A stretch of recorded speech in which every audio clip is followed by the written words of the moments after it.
এই আমার শুক্তো খুব সিম্পলভাবে তৈরি করলাম শুক্তো।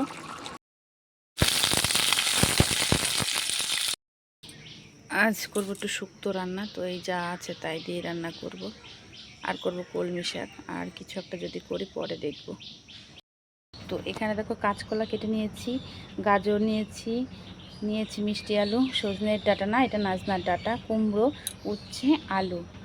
ঠিক আছে, এই দেখো এই সবজিগুলো যা ছিল তাই নিয়েছি। এখানে নিয়েছি পোস্ত আর সর্ষে, এখানে আছে পাঁচফোড়ন, আদা, বড়ি, শুকনো লঙ্কা, তেজপাতা, আর আছে আমুল দুধ।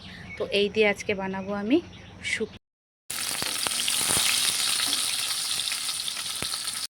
না সবজি কেটেছি কি যেন কম দিয়েছি, তারপর মনে পড়লো আমি না বেগুন দেইনি।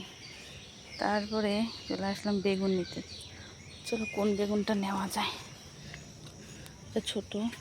ওই বাবা একসাথে কয়টা বড় হয়ে গেছে গো। টমেটো গাছ আছে কোথায়, কোনটা নেব?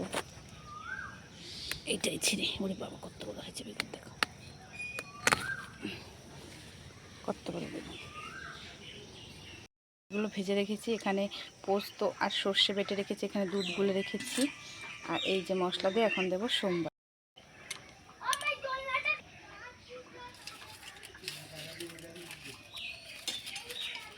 দিয়ে দেবো শুকনো লঙ্কা, তেজপাতা,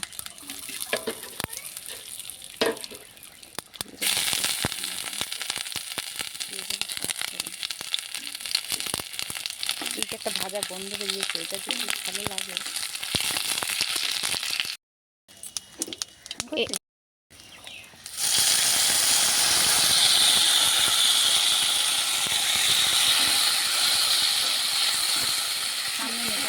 পোস্ত বাটা আর সর্ষে বাটাটা একটু কষিয়ে নিচ্ছি।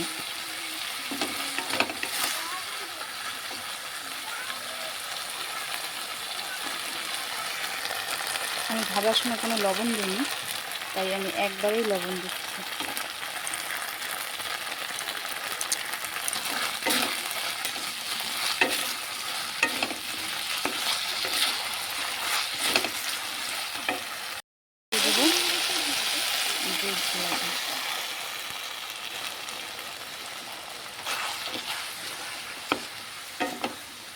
এবার আমি একটু জল দিয়ে দেবো।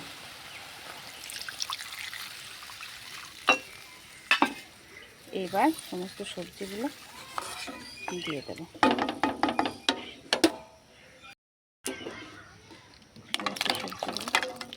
দিয়ে দেবো।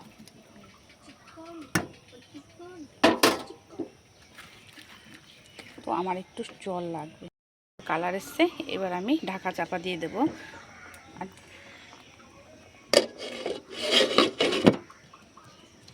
করতে থাকবো।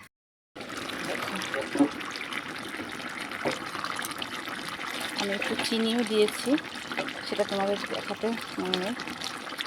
আর আমি দিয়ে দেবো পাঁচফোড়নের গুঁড়ো।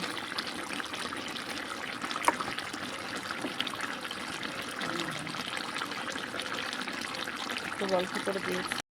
তো দেখলে তো বন্ধুরা, খুব সহজেই কিন্তু আমি বানিয়ে নিলাম শুক্তো। আর এইভাবে রান্না করলে কিন্তু আমার খুব ভালো লাগে, আমার মেয়েরা খুব ভালো খায়। তাই আমি খুব সিম্পলভাবে রান্না করি শুক্তোটা। তো তোমাদের যদি ভালো লেগে থাকে অবশ্যই কিন্তু কমেন্ট করে জানিও, আমার পাশে থেকে। দেখো কালারটা কিন্তু বেশ দারুণ। ভালো থেকো, সুস্থ থেকো, দেখা হবে পরে কোনো ভিডিওতে। ততক্ষণ সবাই ভালো থেকো, সুস্থ থেকো।